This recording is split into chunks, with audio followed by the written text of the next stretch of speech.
How you doing? Terrific to meet you, and thanks for being with us. Thank you very much. We decided to take over his hotel room just to ask him a few questions. Well, Meadowlands was very successful, as everyone knows. Now, tomorrow, the Garden. Do you have any surprises for the fans out there?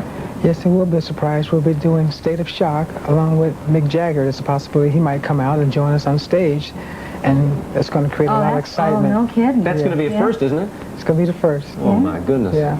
Talk about energy. In 1984, the Jacksons embarked on the biggest tour of the year, outselling acts like Prince and Bruce Springsteen, who were also on tour at the time. The Jacksons' Victory Tour was named after their album Victory. This tour was huge because Jermaine was rejoining his brothers after years of being solo, and this tour would finally give fans a chance to see Michael live after releasing the biggest-selling album of all time, Thriller, a year and a half prior. Many would consider the Victory Tour as Michael's Thriller Tour since most of his solo songs dominated the setlist. The brothers started the show with Wanna Be Startin' Something. Michael would perform his hits Off the Wall, Human Nature, She's Out of My Life, Rock With You, Working Day and Night, Beat It, and Billie Jean. Only 3 songs from the Jackson 5 were performed, I Want You Back, The Love You Save, and I'll Be There. And only 4 songs from the Jacksons were performed, Things I Do For You, Heartbreak Hotel, Lovely One, and Shake Your Body, Down to the Ground. Jermaine even had a moment in the show where he did a medley of his solo hits like Let's Get Serious.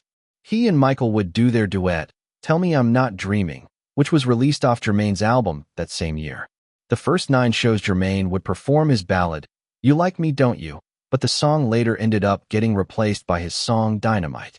In LaToya Jackson's book, Growing Up in the Jackson Family, she wrote, Michael would suggest material for his older brother's solo segment. No one knows how to please an audience better than Michael, and he told Jermaine he felt other songs would go over better than others, sincerely wanting him to do well. But Jermaine didn't believe that.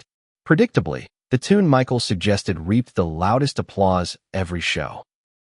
Attending the Victory Tour was like getting a Jackson 5, Jacksons, Michael, and Jermaine show all in one.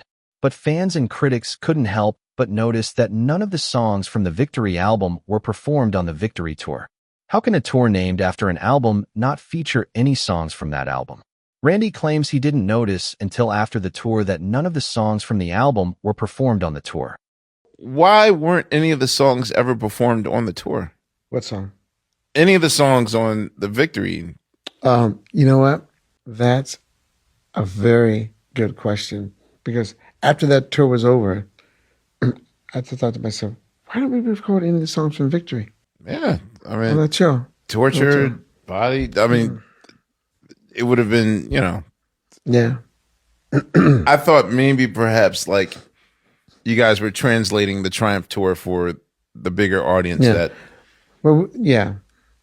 had come into play. In a UPI article by Tony Cardarella dated July 7th, 1984, the same day the tour was in Kansas City, she writes in a review of the show, absent from the program was Jackson's Thriller, and no selections from the group's latest album, Victory, were performed.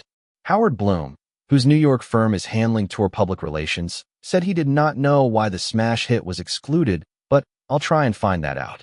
He said cuts from the Victory album were omitted because the Jacksons think an audience gets bored listening to music they're not familiar with. In Billboard magazine's issue entitled The Saga of Michael Jackson, dated July 21st, 1984, a concert review by Paul Hall, he writes, for all these strengths, there are still problems with the show. The most glaring is that the show runs just an hour and 45 minutes and omits such key hits as Thriller, Don't Stop Till You Get Enough, and State of Shock. In fact, the group didn't perform any songs from their new Victory album, reportedly because they want fans to have a chance to get to know the songs before they put them in the show. The Jacksons aren't giving their audience much credit with this excessively conservative approach, nor are they showing much confidence in their material. A Victory tour that doesn't include one cut from a Victory album also doesn't make a whole lot of sense from a marketing point of view.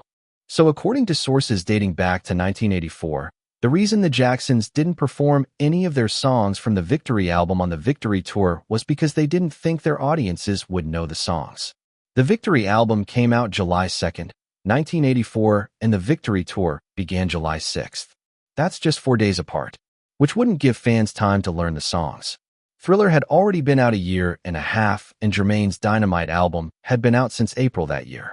Wanting their fans to know the songs and not be bored, they chose to omit songs from the album. In the Toronto show, Michael would sing a bit of Don't Stop Till You Get Enough and State of Shock during Shake Your Body Down to the Ground. What songs from the Victory album would you have liked to seen performed live on the Victory Tour? Let me know in the comments. If you enjoyed this video, please like, comment, and subscribe for more stories behind the scenes, more stories behind the songs, and more stories behind the siblings, which is the Jacksons. This page is ran by the Jacksons' 70s and 80s Instagram page. Be sure to follow and leave a message. God bless.